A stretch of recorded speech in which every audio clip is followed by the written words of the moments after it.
ابھی کچھ دن بعد رمضان آ رہا ہے اور اس کی تیاری کرنا ہے انشاءاللہ۔ وہاں سے 4 مصرے سنیے کہ جاگنے اور جگانے کی عادت ہو جائے۔ جاگنے اور ابھی جن کا نام لیں گے وہ عالم بھی ہیں، مفتی بھی ہیں اور شاعر بھی ہیں۔ اللہ نے انہیں نوازا ہے اور ہم سب کی خوش قسمتی ہے کہ ہمارے بیچ تشریف رکھتے ہیں کہ جاگنے اور جگانے کی عادت ہو جائے۔ جاگنے اور جگانے کی عادت ہو جائے، دینی ماحول بنانے کی عادت ہو جائے۔ جاگنے اور جگانے کی عادت ہو جائے، دینی ماحول بنانے کی عادت ہو جائے، اور پچھلی ساری برائیوں پر مٹی ڈالو۔ کاش اب سر کو جھکانے کی عادت ہو جائے، کاش اب سر کو جھکانے کی عادت ہو جائے۔ میں حضرت والا سے درخواست کروں گا، مفتی طارق صاحب، حضرت مولانا مفتی طارق صاحب سے ان مصروں کے ساتھ کہ فکر ہے دین کی ہم سب کے دل میں رہتے ہیں۔ ایک بات سبحان اللہ کہہ دیجئے کہ فکر ہے دین کی ہم سب کے دل میں رہتے ہیں، سرد ہو گرم ہو الفاظ ستم سہتے ہیں۔ اہل اسٹیج کی توجہ کہ فکر ہے دین کی ہم سب کے دل میں رہتے ہیں، سرد ہو گرم ہو الفاظ ستم سہتے ہیں، اور علم اور عمل سے اللہ نے نوازا ہے۔ یہ وہ ہستی ہے جنہیں مفتی صاحب کہتے ہیں، یہ وہ ہستی ہے جنہیں مفتی صاحب کہتے ہیں۔ حضرت والا مائک پر۔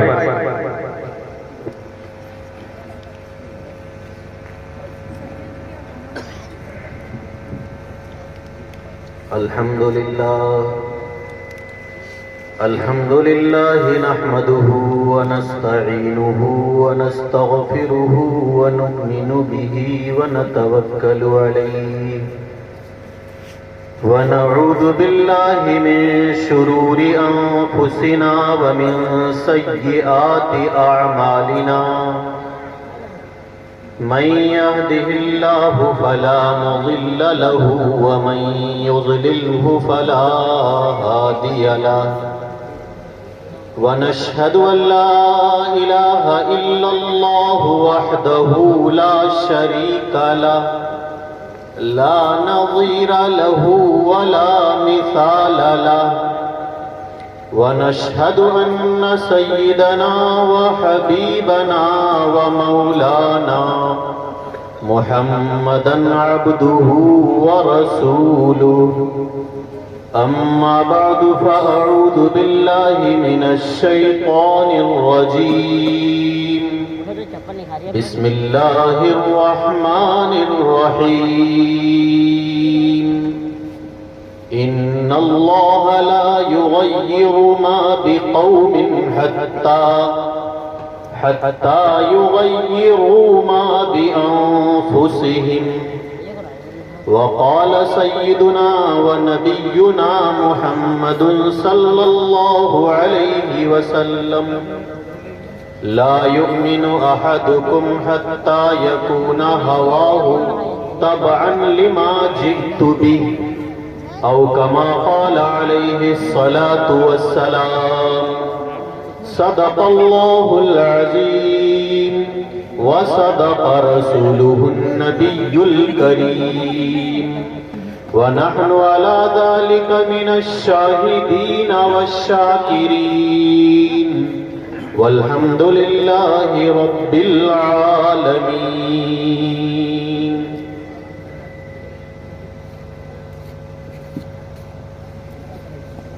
کسی بے کس کو اے بیداد گر مارا تو کیا مارا، کسی بے کس کو اے بیداد گر مارا تو کیا مارا، جو اب ہی مر رہا ہو اس کو گر مارا تو کیا مارا، بڑے موذی کو مارا نفس امارہ کو گر مارا، نہنگو اژدہاؤ شیر نر مارا تو کیا مارا، گیا شیطان مارا ایک سجدے کے نہ کرنے میں، اگر لاکھوں برس سجدے میں سر مارا تو کیا مارا۔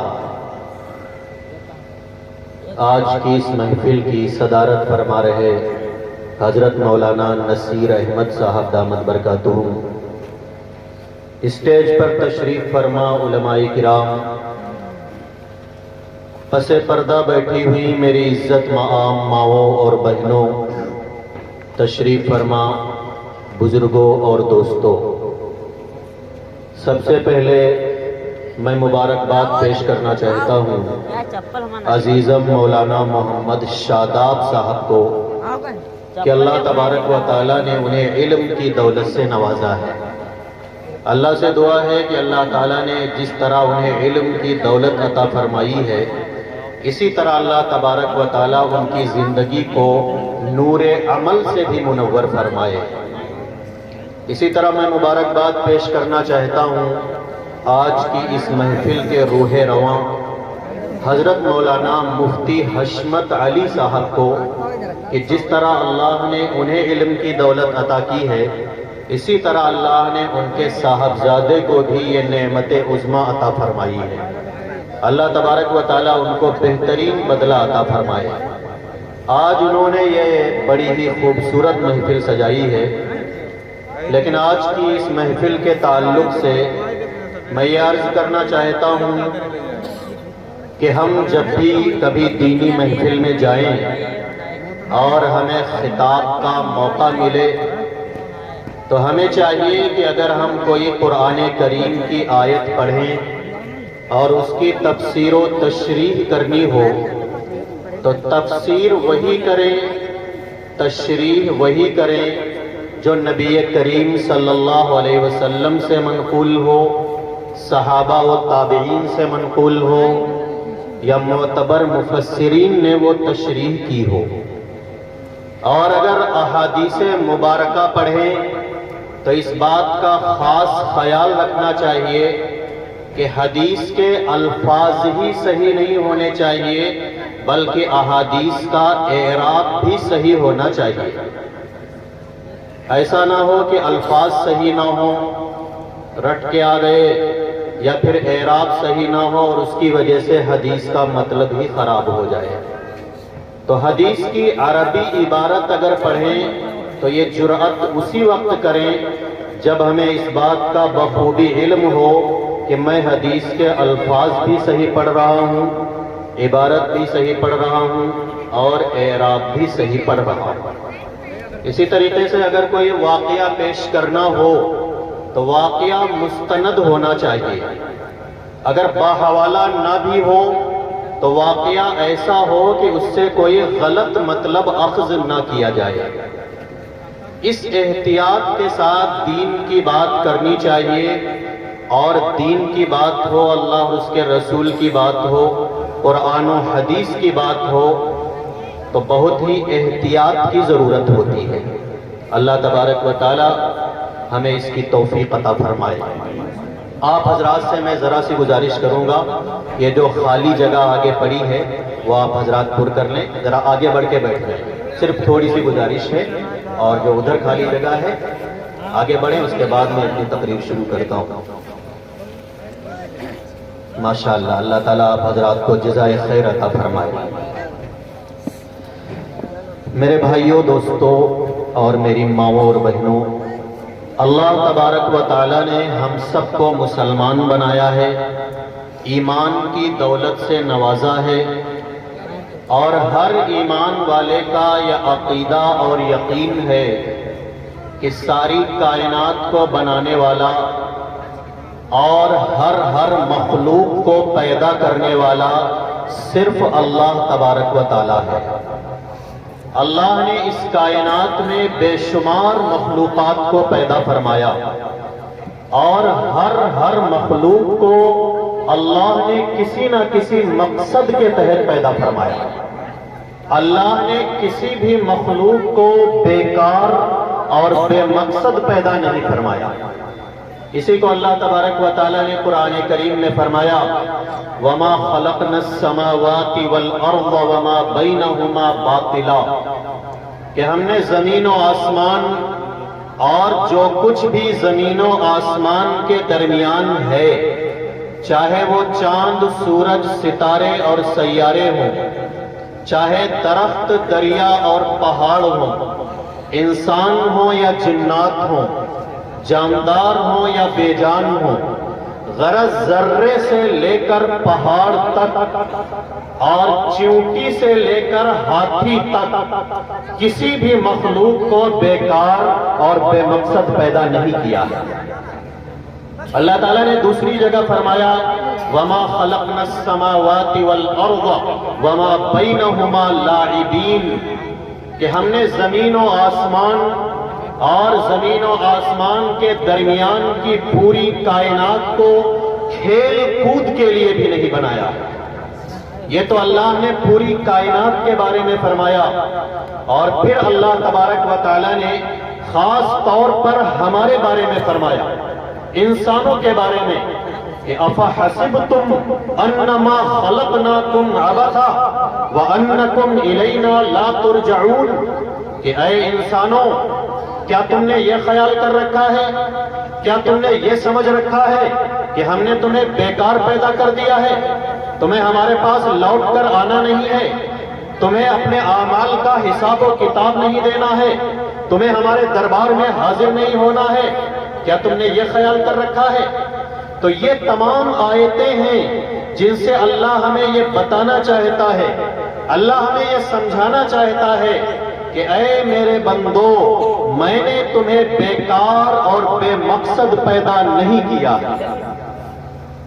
اب وہ مقصد کیا ہے جس کے لیے اللہ نے ہمیں پیدا فرمایا ہے؟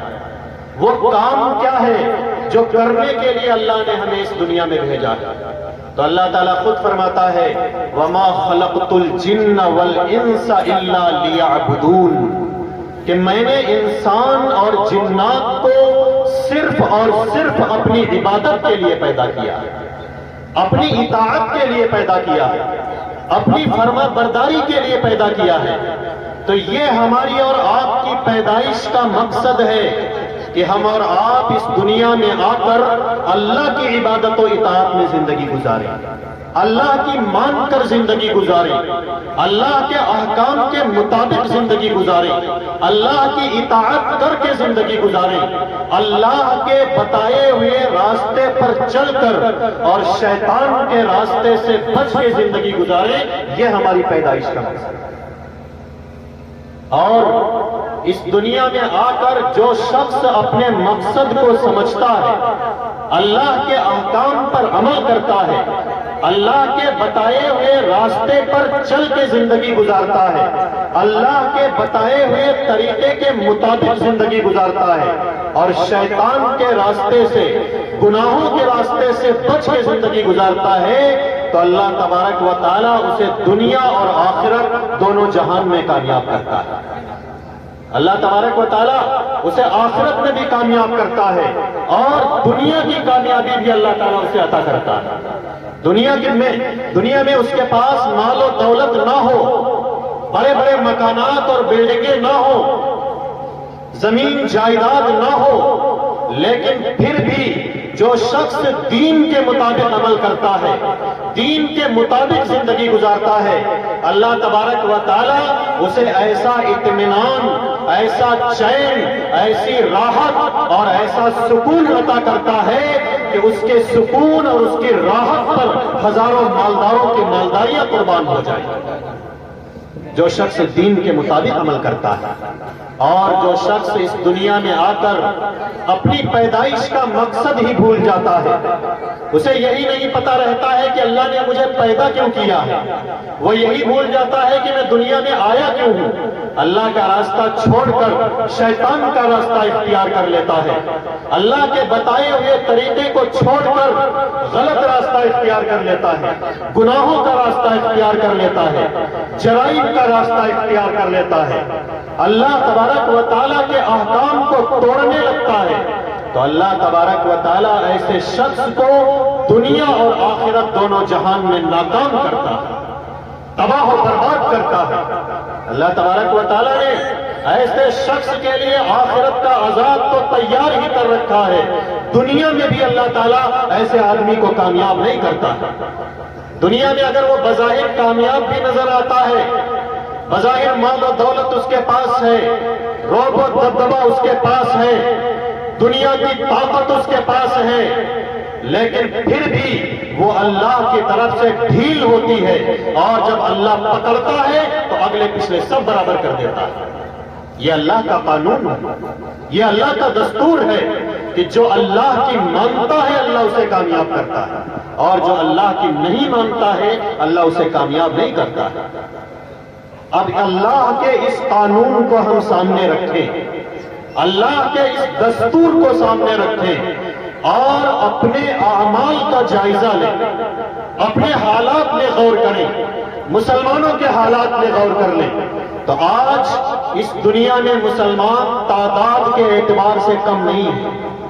آج مسلمان سینکڑوں نہیں، ہزاروں نہیں، لاکھوں نہیں، کروڑوں نہیں، بلکہ اربوں خربوں کی تعداد میں اس دنیا میں مسلمان موجود ہیں۔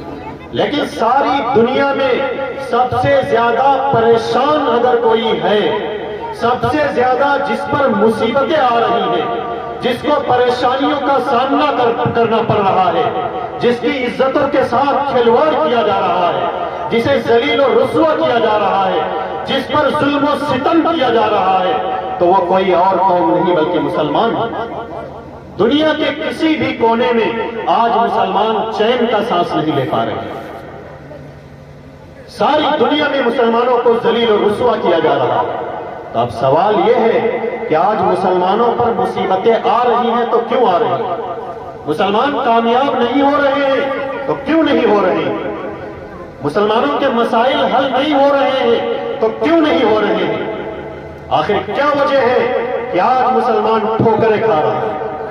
تو اگر ہم قرآن کا مطالعہ کریں، قرآن کریم میں غور کیا جائے، نبی کریم سرکار دو عالم صلی اللہ علیہ وسلم کی احادیث کو اٹھا کر دیکھیں اور اسلام کی تاریخ اٹھا کے دیکھیں، تو ہمیں پتہ چلے گا کہ آج مسلمان اگر پریشان ہیں تو اس وجہ سے پریشان ہیں کہ آج مسلمانوں نے اللہ کا بتایا ہوا راستہ چھوڑ دیا۔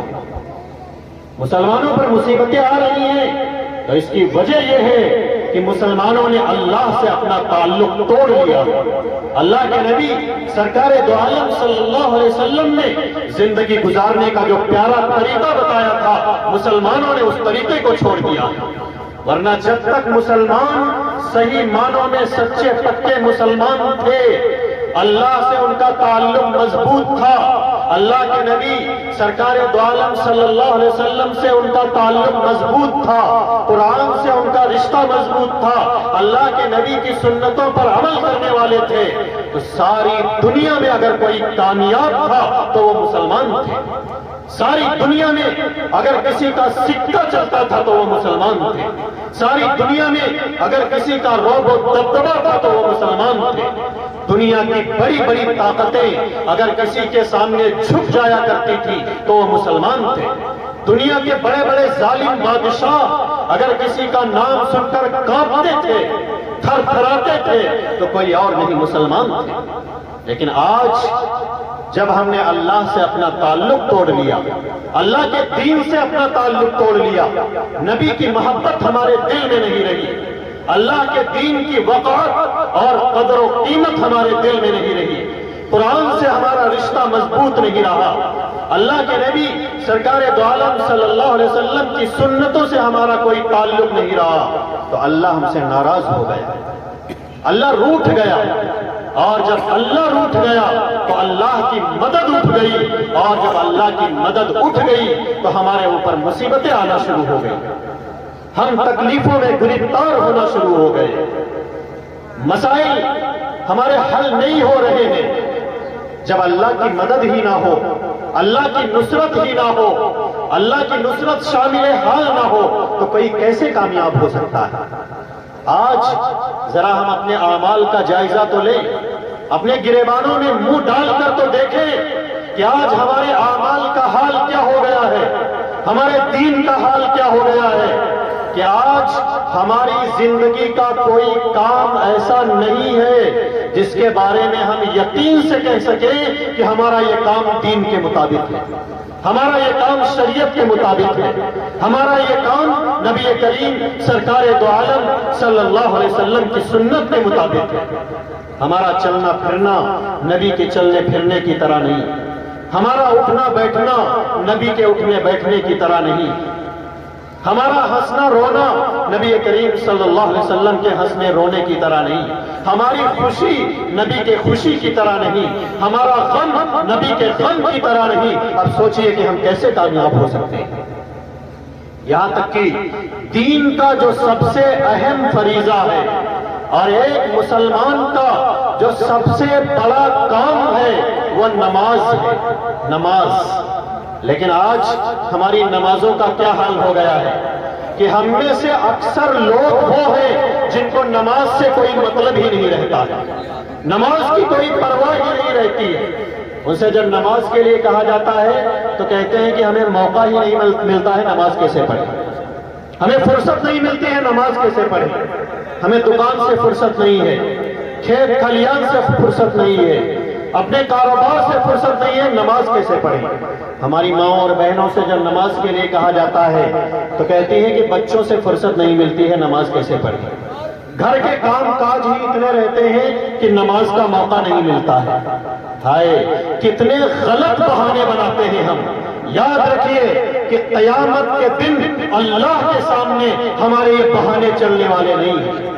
ہمیں صحابہ سے زیادہ اہم کام ہو سکتے ہیں، صحابہ سے بڑے کام ہو سکتے ہیں کہ جنگ کا میدان ہے، دشمن سامنے ہے، دشمن نے تلواریں اٹھا رکھی ہیں، تیر کھینچ رکھے ہیں، قریب ہے کہ حملہ کر دیں، لیکن تلوار کی چھاؤں میں بھی صحابہ کرام نے نماز پڑھ کے دکھائی ہے تاکہ کل کو کوئی یہ نہ کہہ سکے کہ مجھے کام رہتا تھا اس لیے میں نماز نہیں پڑھ پاتا تھا، کوئی یہ نہ کہہ سکے کہ مجھے موقع نہیں ملتا تھا اس لیے میں نماز نہیں پڑھ پاتا تھا۔ نماز دین کا سب سے اہم فریضہ ہے۔ جو شخص نماز پڑھتا ہے، نمازوں کی پابندی کرتا ہے، مسلمان وہی ہے، اور جو نماز نہیں پڑھتا ہے وہ نام کا تو مسلمان ہو سکتا ہے، سچا پکا مسلمان نہیں ہو سکتا۔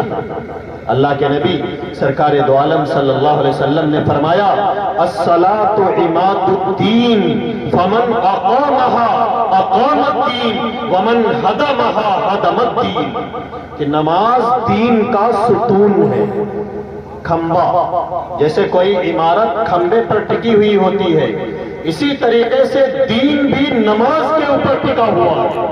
جس نے نمازوں کی پابندی کی اس کا دین سلامت ہے، دین باقی ہے، اور جس کو نماز ہی کی پرواہ نہیں رہی، نماز کا اہتمام نہیں رہا، تو اس نے اپنے دین کی عمارت کو خود ہی منہدم کر دیا، اپنے ہاتھوں سے گرا دیا۔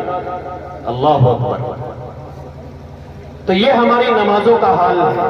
رمضان کا مقدس مہینہ آنے والا ہے، اتنا بابرکت مہینہ ہے کہ کوئی بھی مسلمان ایسا نہیں ہونا چاہیے کہ رمضان کے مہینے میں اسے عبادت کا احساس نہ ہو، اللہ کی اطاعت کی ذمہ داری اس کے اندر نہ جاگے، کوئی بھی مسلمان ایسا نہیں ہونا چاہیے۔ لیکن کتنے لوگ ایسے ہیں کہ رمضان المبارک کا مہینہ اللہ کی برکتیں لے کر آتا ہے، اللہ کی طرف سے رحمتیں لے کر آتا ہے، اللہ کی رحمتوں کی بارش ہوتی ہے، اللہ کی برکتیں اترتی ہیں، لیکن وہ اس مبارک مہینے میں بھی اللہ کی رحمتوں سے محروم رہتے ہیں۔ انہیں روزہ رکھنے کی توفیق نہیں ہوتی ہے، ہٹے کٹے ہیں، اللہ نے طاقت بھی دی ہے، قوت بھی دی ہے، ایسا بنایا ہے کہ ایک دن نہیں، تین دن اگر انہیں لگاتار روزہ رکھنا پڑے تب بھی ان کی صحت پر اثر نہیں پڑے گا، صحت پر اثر نہیں پڑے گا، لیکن اللہ کے حکم پر ذرا سا وہ اپنے کھانے پینے کے ٹائم کو ادھر ادھر نہیں کر سکتے، ذرا سی بھوک اور پیاس برداشت نہیں کر سکتے ہیں۔ اب سوچئے کہ جب اللہ کے حکم پر، اللہ کے لیے، اللہ کے نبی سرکار دو عالم صلی اللہ علیہ وسلم کے حکم کے مطابق اپنے کھانے پینے کے ٹائم کو ادھر ادھر نہیں کر سکتے ہیں، ذرا سی بھوک اور پیاس برداشت نہیں کر سکتے ہیں، ذرا سی دھوپ پڑی تو پگھلنے لگتے ہیں، تو یہ کیسے اللہ کے لیے کوئی قربانی دیں گے؟ کیسے اللہ کے دین کے لیے جان ہتھیلی پر رکھ کر میدان میں نکلیں گے؟ یہ تو وہ ہیں کہ اگر کوئی موقع آ گیا تو چارپائیوں کے نیچے چھپے ہوئے ملیں گے، الماریوں کے پیچھے چھپ جائیں گے، اللہ کے لیے قربانی دے ہی نہیں سکتے ہیں۔ اللہ کے لیے قربانی تو وہ دیں گے جو اللہ کے حکم پر نمازوں کی پابندی کرتے ہیں، روزوں کی پابندی کرتے ہیں، تراویح کی پابندی کرتے ہیں۔ تو میرے محترم بزرگوں اور دوستوں، کہنے کا مقصد یہ ہے کہ رمضان کا مقدس مہینہ آنے والا ہے۔ ہمارے اندر یہ احساس جاگنا چاہیے کہ جب رمضان کا مہینہ آ رہا ہے، اللہ نے ہمیں یہ موقع عطا کیا ہے، صحیح سالم رکھا ہے، تو پورے طور پر کمر کس لیں اور اللہ کو راضی کرنے کی کوشش کریں۔ ہماری ماں اور بہنوں کی کوشش یہ ہونی چاہیے کہ خود اپنے ہی روزے کی فکر نہ کریں بلکہ اپنے گھر کے لوگوں کے روزے کی بھی فکر کریں۔ اگر کوئی روزہ نہیں رکھتا ہے تو کھانا پکا کے بالکل نہ دیں، بائیکاٹ کر دیں کہ اگر روزہ نہیں رکھو گے تو کھانا پکا کے نہیں دیں گی، چاہے شوہر ہو، چاہے ہماری بہنوں کا کوئی بھائی ہو، چاہے ان کے بالغ لڑکے ہوں یا لڑکیاں ہوں۔ خود بھی اپنے روزوں کی فکر کریں اور گھر میں جو لوگ رہتے ہیں ان پر بھی نگرانی رکھیں کہ ان کا بھی کوئی روزہ چھوٹنے نہ پائے۔ رمضان کے مقدس مہینے میں ہمیں احساس نہ ہو اور ہمارے کان پر جو نہ رہیں گے، اللہ کی اطاعت کا جذبہ نہ جاگے تو ہم مسلمان ہی کیسے ہیں؟ تو بہرحال ہماری عبادتوں کا حال یہ ہو گیا ہے، ہمارے معاملات کا کیا حال ہو گیا ہے کہ آج کوئی بھی کسی کے حقوق ادا کرنے کو تیار نہیں ہے۔ ماں باپ اولاد کے حقوق ادا کرنے کو تیار نہیں، انہیں صحیح تربیت دینے کو تیار نہیں، صحیح تعلیم دینے کو تیار نہیں ہے، اور اولاد ماں باپ کے حقوق ادا کرنے کو تیار نہیں۔ ایک بھائی دوسرے بھائی کے حقوق ادا کرنے کو تیار نہیں، پڑوسی کے حقوق ادا کرنے کو تیار نہیں۔ مال کمایا جا رہا ہے، کھایا جا رہا ہے، لیکن جو مال ہمارے پاس آ رہا ہے حلال ہے یا حرام ہے، جائز طریقے پر آ رہا ہے یا ناجائز طریقے پر آ رہا ہے، اس کی ہمیں کوئی پرواہ نہیں ہے۔ دوسروں کا حصہ ہڑپ کر کے، دوسروں کی زمین پر قبضہ کر کے خود بھی کھا رہے ہیں، اپنی اولاد کو بھی کھلا رہے ہیں، چوری کر کے خود بھی کھا رہے ہیں، اپنی اولاد کو بھی کھلا رہے ہیں۔ یاد رکھیے کہ قیامت کے دن اللہ تبارک و تعالی ہم سے یہ سوال کرے گا کہ میرے بندے بتا، تیرے پاس جو مال تھا وہ تو نے کہاں سے کمایا اور کہاں خرچ کیا؟ جائز طریقے پر کمایا یا ناجائز طریقے پر کمایا؟ حلال طریقے پر کمایا یا حرام طریقے پر کمایا؟ تو نے اپنا مال کس طریقے پر کمایا؟ اب سوچئے کہ اگر ہم جائز اور ناجائز کی پرواہ نہیں کریں گے، حلال و حرام کی پرواہ نہیں کریں گے، تو اللہ کے اس سوال کا کیا جواب دیں گے؟ اگر چوری نہیں چھوڑی، ڈکیتی نہیں چھوڑی، چوری کر کے خود کھاتے رہے، اپنے بچوں کو کھلاتے رہے، تو اللہ کے اس سوال کا کیا جواب دیں گے؟ اور اللہ کے نبی سرکار دو عالم صلی اللہ علیہ وسلم کو ہم کیا منہ دکھائیں گے؟ ایک مسلمان اور چوری کرے، ڈاکہ ڈالے، ایسا تو ہو ہی نہیں سکتا ہے کہ وہ مسلمان ہو اور اس کے دل میں سچا پکا ایمان ہو اور پھر چوری جیسی ذلیل حرکت کرے۔ چوری ایسی گھٹیا ترین حرکت ہے کہ کوئی بھی عزت والی قوم چاہے جس مذہب سے تعلق رکھتی ہو، آج وہ چوری کو چھوڑ چکی ہے، لیکن ایک مسلمان ہے کہ اپنی عزت کا خیال نہیں ہے اور اتنا گھٹیا کام کر رہا ہے کہ چوری کر کے خود کھا رہا ہے، اپنے بچوں کو بھی کھلا رہا ہے۔ تو یاد رکھیں قیامت کے دن جب سوال ہوگا تو ہم اللہ کو کیا جواب دیں گے اور اپنے نبی سرکار دو عالم صلی اللہ علیہ وسلم کو کیا منہ دکھائیں گے؟ تو کہنے کا مقصد یہ ہے کہ ہمارے اندر یہ فکر ہونی چاہیے، یہ جذبہ ہونا چاہیے کہ ہم اللہ کے نبی سرکار دو عالم صلی اللہ علیہ وسلم کے لائے ہوئے دین کے مطابق زندگی گزاریں۔ جب ہم دین کے مطابق زندگی گزاریں گے تو اللہ ہمیں دنیا میں بھی کامیاب کرے گا اور آخرت میں بھی کامیاب کرے گا۔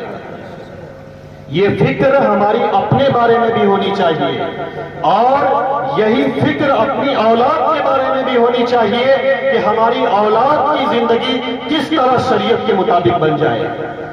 ہمیں اپنے بارے میں بھی فکر ہونی چاہیے کہ ہم صحیح راستے پر چلیں، اللہ کے بتائے ہوئے راستے پر چلیں، نبی کے بتائے ہوئے طریقے پر چل کے زندگی گزاریں۔ اور یہی فکر اپنی اولاد کے بارے میں بھی ہونی چاہیے کہ ہماری اولاد صحیح راستے پر چلنے والی بنے، غلط راستے سے پرہیز کرے، ہماری اولاد نبی کے طریقے کو اختیار کرنے والی بنے۔ کیونکہ اگر ہم اللہ کی معرفت حاصل نہیں کریں گے، اللہ کو پہچانیں گے نہیں، اللہ تبارک و تعالیٰ کی مرضیات پر عمل نہیں کریں گے، اللہ کے بتائے ہوئے طریقے پر نہیں چلیں گے، تو ہمارے اس دنیا میں زندہ رہنے کا فائدہ ہی کیا؟ جب ہم اپنے بنانے والے کو ہی نہیں پہچان رہے ہیں، جو ہمیں کھلا رہا ہے، جو پلا رہا ہے، جو پہنا رہا ہے، جس نے سب کچھ دیا ہے، اگر ہم اسی کو نہیں پہچانتے ہیں اور اسی کے احکام پر عمل نہیں کرتے ہیں تو ہمارے زندہ رہنے سے کیا فائدہ ہے؟ یاد رکھیے کہ اگر ہم یہ چاہتے ہیں کہ آخرت میں ہماری کامیابی کا اعلان ہو اور ہمیں ذلیل و رسوا نہ ہونا پڑے، ہم آخرت کی کامیابی حاصل کریں تو دنیا میں اللہ کو پہچاننا ہوگا اور اللہ کے احکام پر عمل کرنا ہوگا، کیونکہ قیامت کے دن کامیاب وہی ہو سکتا ہے جس نے دنیا میں اللہ کو پہچان لیا اور اللہ کے بتائے ہوئے راستے پر چل کے زندگی گزاری۔ ایک واقعہ میں سناتا ہوں، حضرت مولانا رومی رحمت اللہ علیہ بہت بڑے عالم اور بہت بڑے صوفی گزرے ہیں۔ انہوں نے ایک بڑا ہی عمدہ واقعہ بیان کیا ہے۔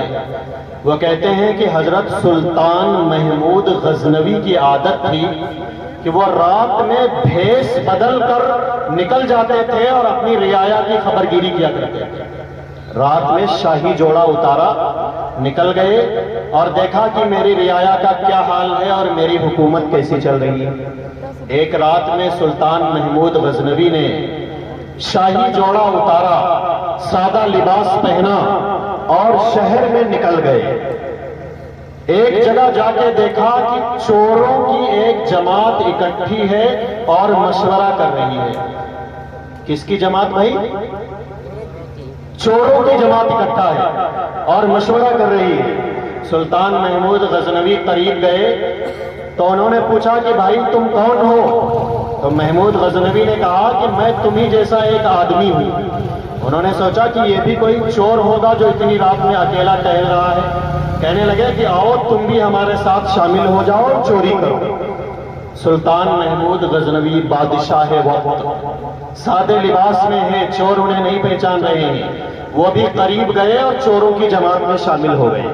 تو ان چوروں نے کہا کہ دیکھو ہم کوئی معمولی چور نہیں ہیں، بلکہ ہم میں سے ہر شخص اپنے پیشے میں بڑا ماہر ہے اور بڑے بڑے کمالات رکھتا ہے، تو تم ہمارے ساتھ شامل ہونا چاہتے ہو تو بتاؤ تمہارے پاس کیا کمال ہے، کیا ہنر ہے جس کی وجہ سے تم ہمارے ساتھ رہو گے؟ تو سلطان محمود غزنوی نے کہا کہ میرے پاس بہت بڑا کمال ہے، لیکن پہلے تم یہ بتاؤ کہ تمہارے پاس کیا کمالات ہیں۔ تو چوروں نے اپنے اپنے کمالات بتانے شروع کیے۔ ایک چور نے کہا کہ میرا کمال یہ ہے کہ کوئی دیوار چاہے جتنی موٹی ہو اور چاہے جتنی مضبوط ہو میں اس میں نقب لگا دیتا ہوں، یعنی سوراخ کر دیتا ہوں۔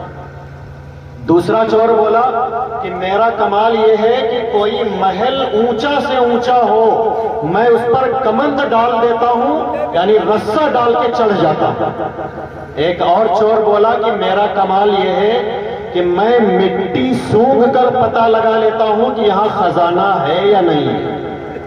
ایک اور چور کہنے لگا کہ میرا کمال یہ ہے کہ جب کتے بھونکتے ہیں تو میں ان کی آواز پہچان لیتا ہوں اور بتا دیتا ہوں کہ یہ کتے کیا کہہ رہے ہیں۔ ایک اور چور بولا کہ میرا کمال یہ ہے کہ خزانہ چاہے جتنا ہو میں منٹوں سیکنڈوں میں حساب لگا لیتا ہوں اور حصے الگ الگ کر دیتا ہوں۔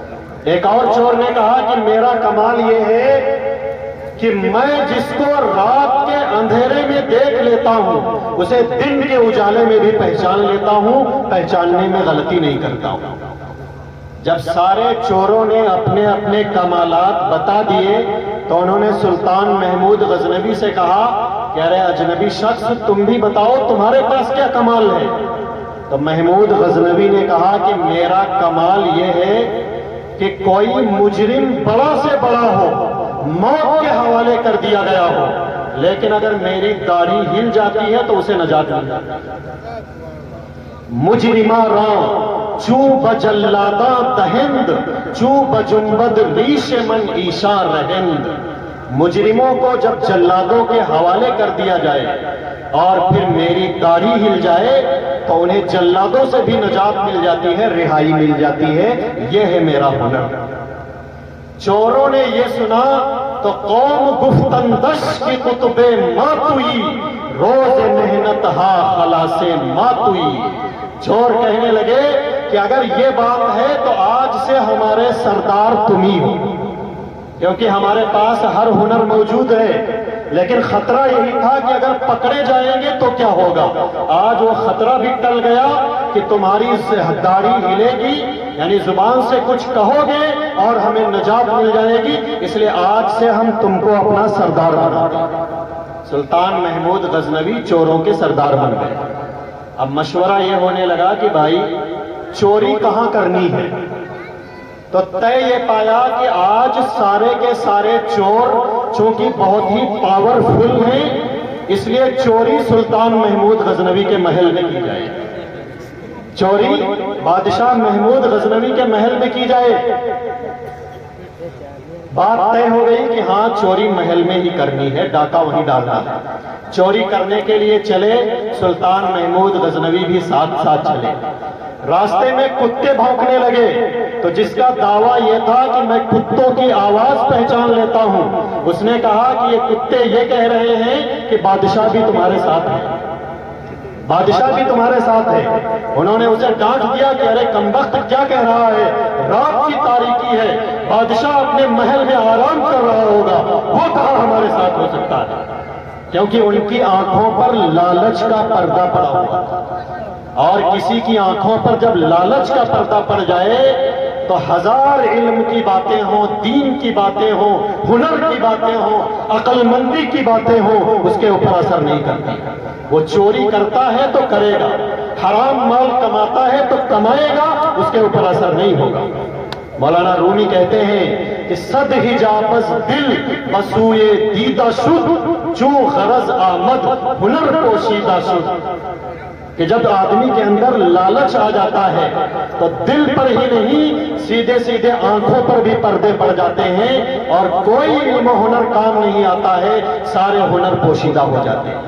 تو ان کی آنکھوں پر بھی لالچ کا پردہ پڑا ہوا تھا۔ اس آدمی کو ڈانٹ دیا، اس کی بات کو ٹھکرا دیا، ارے بادشاہ ہمارے ساتھ کہاں ہو سکتا ہے۔ چوری کرنے کے لیے آگے چلے، کمند ڈالنے والے نے کمند ڈالی، سب کے سب محل کے اندر داخل ہو گئے۔ جس کمرے میں خزانہ تھا جب اس کے قریب پہنچے تو مٹی سونگھنے والے نے مٹی سونگھی اور بتا دیا کہ ہاں خزانہ اسی کمرے میں ہے۔ نقب لگانے والے نے کمرے میں نقب لگائی، سوراخ کیا اور کمرے میں داخل ہو گئے، خزانہ چوری کر لیا۔ چوری کر کے اپنی جگہ پر واپس آئے، سلطان محمود غزنوی بھی ساتھ ساتھ واپس آ گئے۔ جو حساب میں ماہر آدمی تھا اس نے منٹوں میں حساب لگایا اور سب کے حصے الگ الگ کر دیے۔ سب نے اپنے اپنے حصے لے لیے، سلطان محمود غزنوی نے بھی اپنا حصہ لیا اور اپنے محل میں واپس چلے آئے۔ اس وقت کچھ بھی نہیں بولے۔ جب صبح ہوئی تو سپاہیوں کو حکم دیا کہ فلاں جگہ پر جنگل میں چلے جاؤ، وہاں تمہیں چوروں کی ایک جماعت ملے گی، خزانے سمیت اسے گرفتار کرو اور میرے سامنے حاضر کرو۔ سپاہیوں نے چھاپا مارا، چوروں کی پوری جماعت انہیں وہیں پر ملی، گرفتار کیا اور خزانے سمیت لا کر بادشاہ کے سامنے حاضر کر دیا۔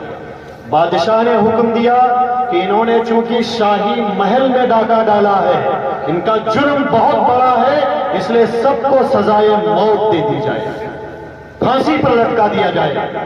موت کا نام سنا تو سارے چوروں کے چہرے لٹک گئے، لیکن ایک آدمی تھا جو کبھی بادشاہ کو دیکھ کر خوف سے کانپ جاتا تھا اور کبھی بادشاہ کو دیکھ کر اس کی آنکھوں میں امید آ جاتی تھی، وہ وہی آدمی تھا جس نے اپنا ہنر یہ بتایا تھا کہ میں جس کو رات کی تاریکی میں دیکھ لیتا ہوں اسے دن کے اجالے میں بھی پہچان لیتا ہوں۔ جب جلاد پھانسی پر لے جانے لگے تو اس آدمی نے کہا کہ بادشاہ سلامت، مجھے تھوڑی مہلت دے دی جائے، میں کچھ کہنا چاہتا ہوں۔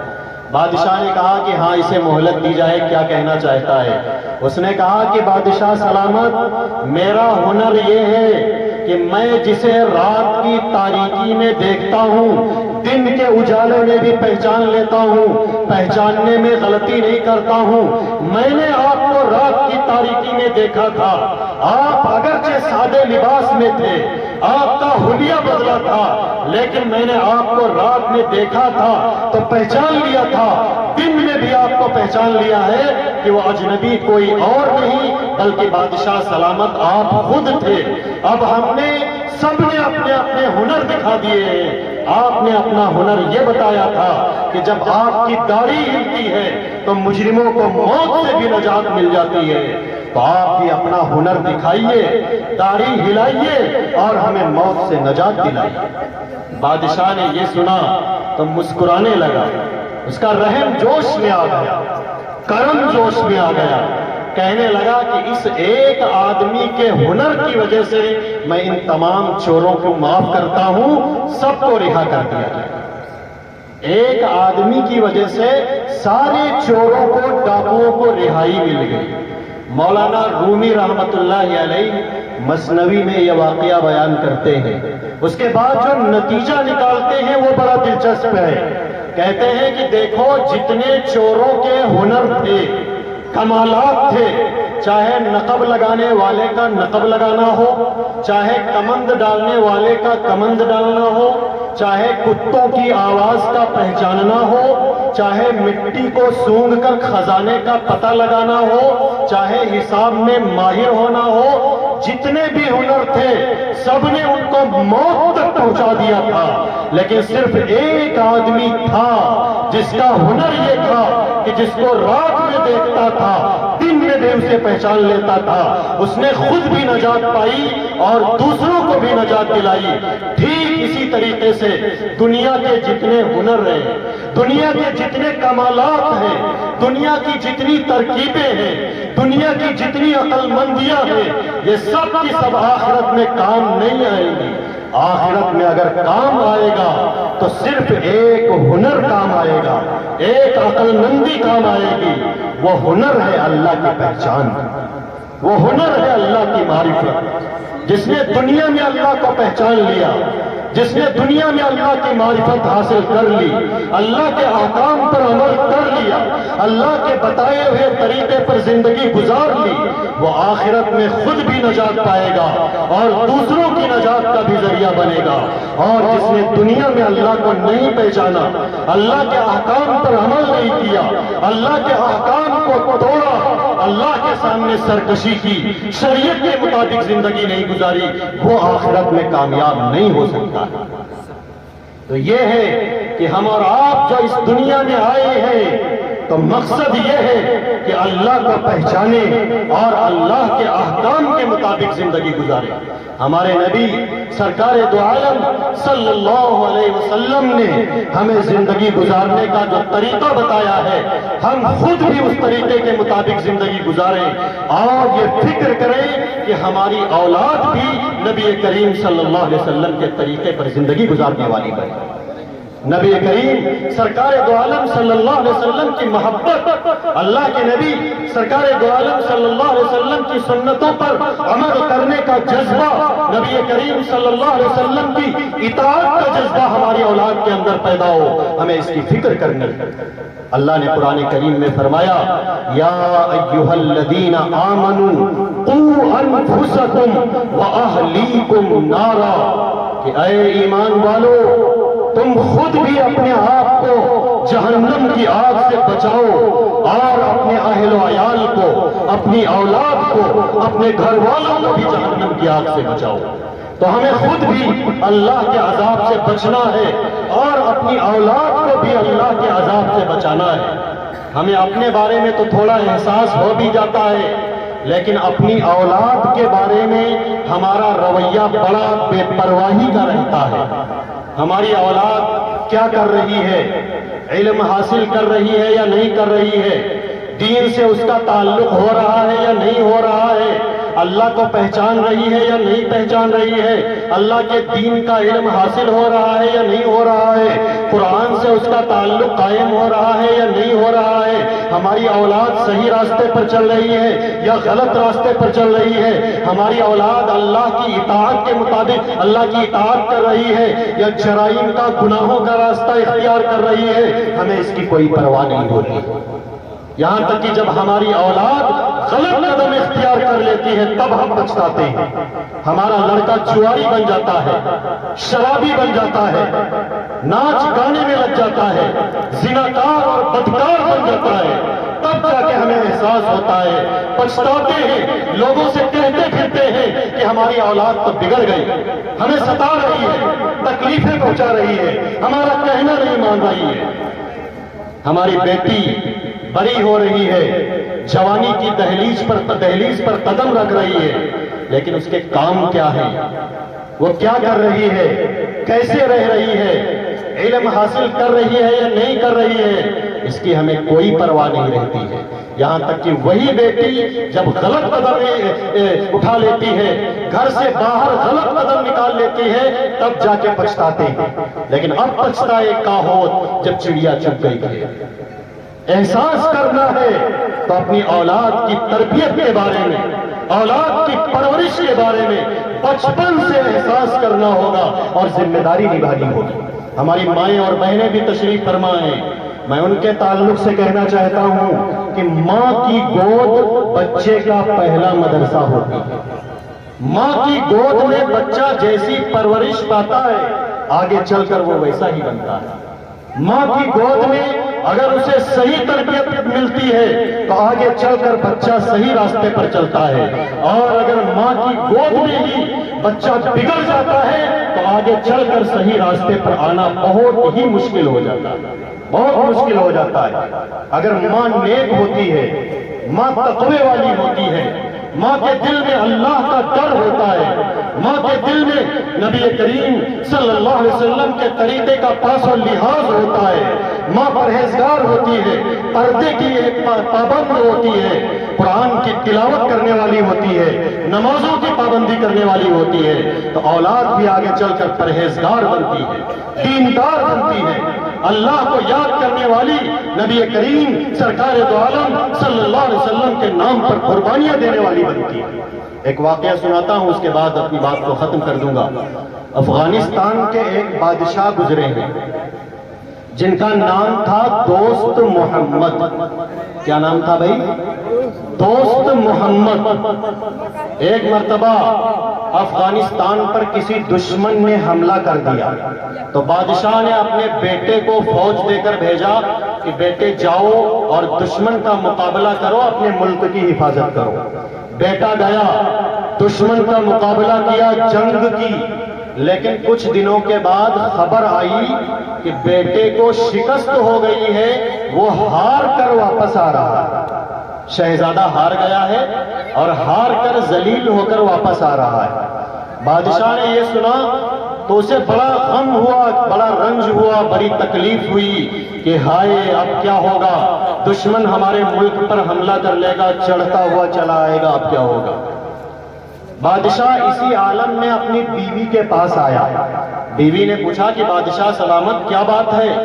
بڑے رنجیدہ لگ رہے ہو، بڑے غمگین لگ رہے ہو، آخر ہوا کیا ہے؟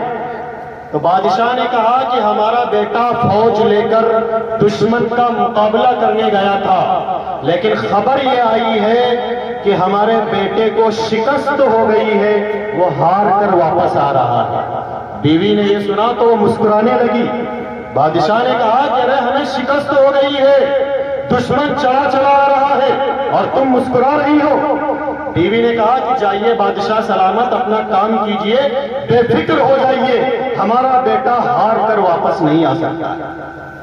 بادشاہ نے کہا کہ ارے میری CID نے خبر دی ہے، خفیہ پولیس نے خبر دی ہے کہ شہزادے کو شکست ہو گئی ہے، وہ ہار کر آ رہا ہے، تم کیسے کہہ سکتی ہو کہ وہ ہار کر نہیں آ سکتا؟